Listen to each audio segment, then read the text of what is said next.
कोई हत्यारों के पक्ष में खड़ा होकर के हम विश्व बंधुत्व की वकालत अगर करते हों तो दुनिया इस बात को समझती है। लगातार गाजा पट्टी पर हमले किए जा रहे हैं और इस हमले में हम लोग देखते हैं कि महिलाएं, बच्चे, आम निर्दोष लोगों की हत्या की जा रही है, मौतें हो रही है। मुझे लगता है कि धर्म की चाशनी में ये डाल करके पूरा अगर कोई आतंक भी परोस रहा है, किसी देश की ज़मीन पे, भूखंड पे कब्जा करेगा, स्वाभाविक तौर पर उसके खिलाफ वो आवाज़ बुलंद करेगा। किसी को आतंकवादी नज़र आ रहा है तो आतंकवाद की परिभाषा जो है हमको लगता है फिर से गढ़ने की ज़रूरत है। हम लोग सीधे तौर पर जो इंसानियत की जो हत्या हो रही है, जो आम बेकसूर लोगों के जो हत्या हो रही है, महिलाओं बच्चों की हत्या हो रही है, वो हत्या बंद किया जाना चाहिए। जो गिद्ध हमेशा मांस के यानी इच्छुक होते हैं, चाहते हैं कि ऐसे ही उनको मिलता रहे। मुझे लगता है कि ऐसे गिद्धों के वो शिकंजे से पूरा देश को बचाने की लड़ाई आगे बढ़ रही है। क्या ये लड़ाई आतंकवाद के खिलाफ है? क्या ये धर्म के खिलाफ है? या इसको इस रूप में देखना चाहिए कि दो देशों के बीच ये आपसी बाउंड्री को लेकर लड़ाई है? आज झारखंड की राजधानी रांची में इसको लेकर प्रतिवाद मार्च निकाला गया। 3 ट्रेड यूनियन के लोग और साथ में किसान संगठन भी थे। हमारे साथ भाकपा माले के भुवनेश्वर केवट जी हैं, इन्हीं से जान लेते हैं क्या आप लोग किस वजह से ये मार्च निकाला? देखिए, हम लोग देख रहे हैं कि इजराइल लगातार गाजा पट्टी पर हमले किए जा रहे हैं और इस हमले में हम लोग देखते हैं कि महिलाएं, बच्चे, आम निर्दोष लोगों की हत्या की जा रही है, मौतें हो रही है। पूरा जो शहर, जो सजा धजा शहर था, वो खंडहर में तब्दील होता जा रहा है। लोगों के सामने पूरा भूखमरी वाला संकट पैदा हो गया है। तो ऐसे हालत में जहां मानवता पर बड़ा एक संकट खड़ा हो जाए, स्वाभाविक तौर पर देश के हर एक नागरिकों को पूरा अंदर से उद्वेलित होने की ज़रूरत है।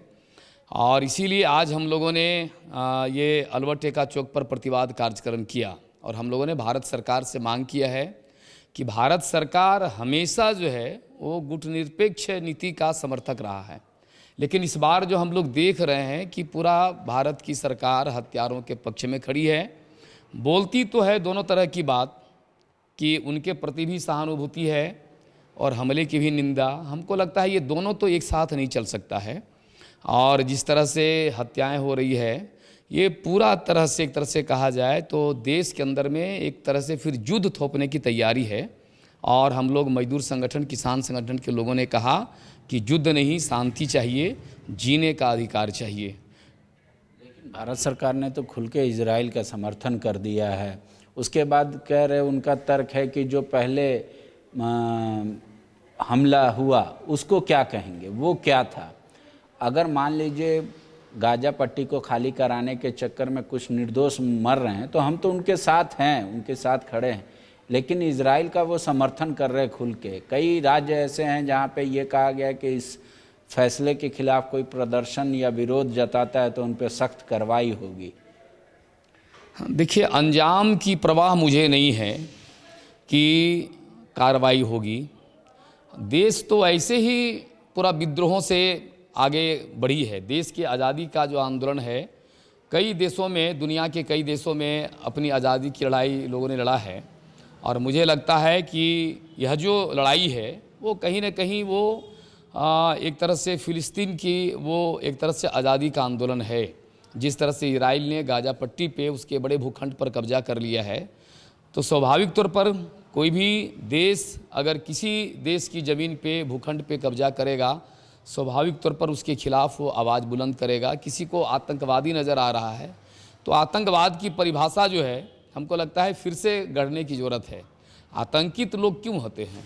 अगर लोग उग्र हैं तो उग्र होने के पीछे कारण है कि जो पूरे दुनिया के अंदर में जो तय परिपाटी हैं, जो संवैधानिक दायरा है, जब वो अपनी बात कहने के बावजूद भी अगर उनकी बात नहीं सुनी जाती है, खास करके ये कमज़ोर देश जो गरीब मुल्क है, वो तमाम देशों के साथ इसी तरह की ज़्यादतियाँ हो रही है, तो वो उग्र गतिविधि में शामिल होते हैं।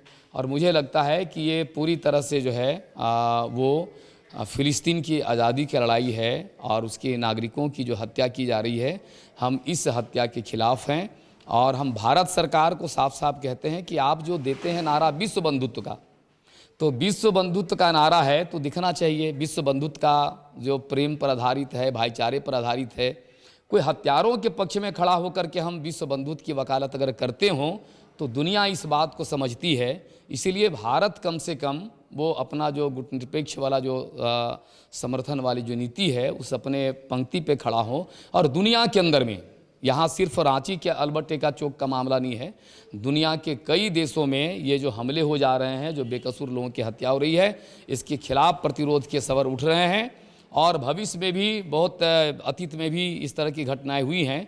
और हमलावर जो ताकत है उसको गाजा पट्टी से पीछे हटना पड़ेगा, इसमें दो राय की बात नहीं है। आप इसको आज़ादी की लड़ाई से जोड़कर देख रहे हैं, बता रहे हैं। कोई लोग इसको धार्मिक लड़ाई कह रहे हैं कि बोले ये इसका इतिहास बहुत पुराना है, यहूदी और क्रिश्चियनिटी के बीच, फिर मुसलमानों के बीच किस तरीके से आया। तो आप इसको ऐसे सिर्फ कहेंगे आज़ादी की लड़ाई है तो ये तो मतलब डायलॉग से भी हो सकता था। महात्मा गांधी ने तो देश को ऐसे आज़ादी नहीं दिलाई।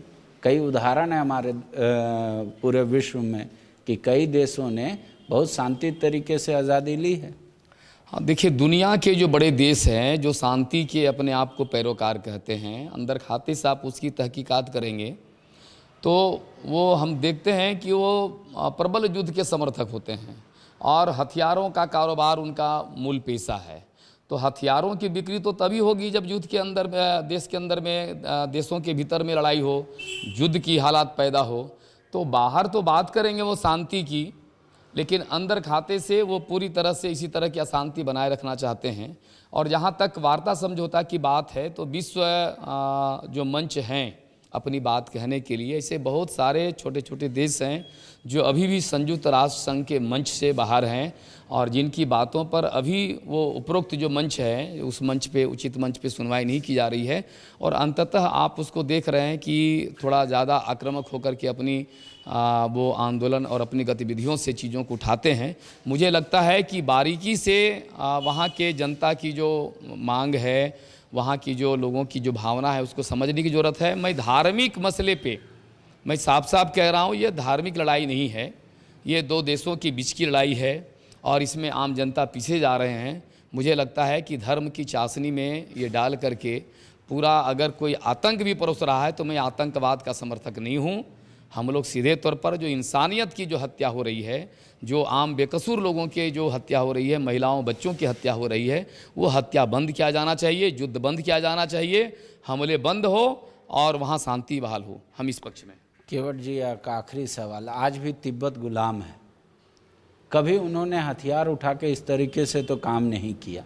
मान लीजिए वो कमज़ोर हैं, 100 अगर बंदूक उधर से चलेगा तो 5 इधर से भी चलेगा, उतना ताकतवर है। तो वो एक एग्ज़ाम्पल है। तो अगर आप ऐसे सिर्फ कहेंगे कि आज़ादी की लड़ाई के तौर पे इसको देखा जाना चाहिए तो दर्शक नहीं समझ पाए ना। आपको मैं बता दूं कि वो तिब्बत वाली जो बात है तो आप देख रहे हैं कि भारत भी तिब्बत के पक्ष में है और हम लोग वहाँ तिब्बती जो नागरिक हैं उनकी मुक्ति, उनका जो आज़ादी का जो सवाल है, हम लोग उसके पक्षधर हैं। कोई भी बड़ी ताकत जो विकसित देश हैं अगर आम लोगों की आवाज़ दबाने का काम करते हैं, हम लोग उसके खिलाफ हैं। तिब्बत की जनता संघर्ष कर रही है और मुझे लगता है कि संघर्ष वो आने वाले दिनों में रंग लाएगा। लड़ाई उचित मंच पे चल रही है। भारत जैसा देश अगर उसके पक्ष में खड़ा है तो तय है कि वो सर्वोच्च मंच पे, दुनिया का जो सबसे बड़ा मंच है, वहाँ पर भी बात उठेगी और दूध का दूध, पानी का पानी फैसला होगा। ये दोनों तिब्बत के साथ और फिलिस्तीन वाला जो इशू है, जो गाजा पट्टी पर हमला, दोनों को एक साथ जोड़ करके आप नहीं देख सकते हैं। दोनों अलग अलग चीज़ें हैं। यहाँ धार्मिक आज़ादी की लड़ाई है सीधे तौर पर, और वहाँ पर जो है अपने देश में जो औपनिवेशिक जो गुलामी है उससे मुक्ति की लड़ाई है। दोनों के आज़ादी की लड़ाई में डिफरेंसेज है और हमको लगता है इस अंतर विरोध को समझने की ज़रूरत है। एक आखिरी सवाल ले लेते हैं। अब तो हर चीज़ राजनीतिक तौर पे देखा जाता है। कल भाजपा ये कह रही थी जब दूसरे राज्यों में इस तरीके का विरोध मार्च निकल रहा था कि देखिए इंडिया अलायंस के लोग किस तरीके से अपने ही देश के फैसले के खिलाफ खड़े हो जाते हैं। तो आपका भी आज का मार्च उसी तौर पे कल प्रसारित किया जाएगा कि आप भारत के साथ नहीं हैं, भारत के फैसले के साथ नहीं हैं और अपने आप को इंडिया अलायंस के। ये पूरा भारत का इतिहास गवाह है कि देश के साथ कौन खड़ा रहा है। देश के साथ मुझे लगता है कि इंडिया और ख़ास करके भाकपा माले वामपंथी जो पार्टियां हैं, देश के लिए शहादत देने की जो परिपाटी है, तो यही दलों के अंदर मिलेगा। जो आज देश की वकालत कर रहा है, जो राष्ट्रभक्ति का सर्टिफिकेट बांट रहे हैं, मैं कहता हूं कि देश के साथ उनका कोई सरोकार नहीं है। आज भी सत्ता पर बैठ करके देश के जितने संसाधनों को यानी बड़ी निजी कंपनियों के हाथों में वो बेचने का काम कर रहे हैं। हमको लगता है कि ये देश हित में नहीं है। देश की आर्थिक संपदा को बेचना कहीं से कोई राष्ट्रवाद नहीं है।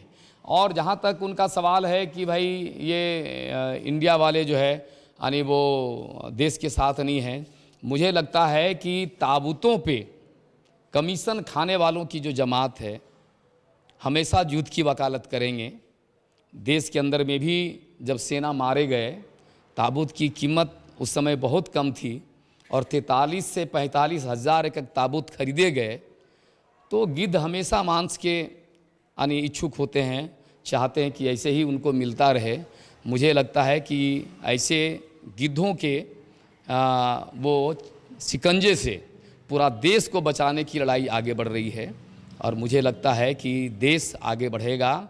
और इतनी बौखलाहट जो आप देख रहे हैं, इतनी बौखलाहट, इतनी बेचैनी जो एनडीए खेमे में है, जो हर बात पे इंडिया की बुराई कर रहे हैं, तो मुझे लगता है कि इसकी असलियत यही है। संसद में भी माननीय प्रधानमंत्री जी कहते हैं कि यहाँ का आचरण तय करेगा कि अगला सत्ता कौन होगा। तो ये तय है कि आने वाले दिनों में देश के राजनीतिक रंगमंच पे इंडिया वाले आ रहे हैं बड़ी दमखम, बड़ी ताकत से, और एनडीए वाले अब पूरा पर्दे के पीछे वो जाने की पूरी तैयारी कर रहे हैं। और इसी तरह से खिसियानी बिल्ली खंभा नोचे की कहावत कर रहे हैं। देश के साथ इंडिया है और हम लोगों ने नारा भी दिया है यानी जीतेगा इंडिया, जीतेगा भारत, जीतेगा इंडिया, जुड़ेगा भारत, जीतेगा इंडिया। तो ये पूरा विश्व बंधुत्व के रास्ते पे इंडिया है और हम पूरे फिलिस्तीन नागरिकों की जो हत्या है, हम समझते हैं कि ये विश्व बंधुत्व के सूत्र में उसको बांधते हुए और उसके भी जान माल की रक्षा की गारंटी जो इजराइल के पक्ष में है उनको भी करना चाहिए। हमारी अपील उनसे भी है। शुक्रिया। तो गाजा पट्टी में जो ये आक्रमण या बम के बरसात हो रही है, इसके पक्ष में और विपक्ष में खड़े होने से पहले आप सभी तरह की धारणाएं को तोड़कर खुद अध्ययन कीजिए। नेताओं के चाहे पक्ष में हो या विपक्ष में उनकी बातों को सुनिए, तब कोई एक कल्पना या धारणा अपने मन में तय कीजिए। किसी की सुनी सुनाई बातों पर खुद को खड़ा मत कर लीजिए। शुक्रिया। TheFollowUp.in.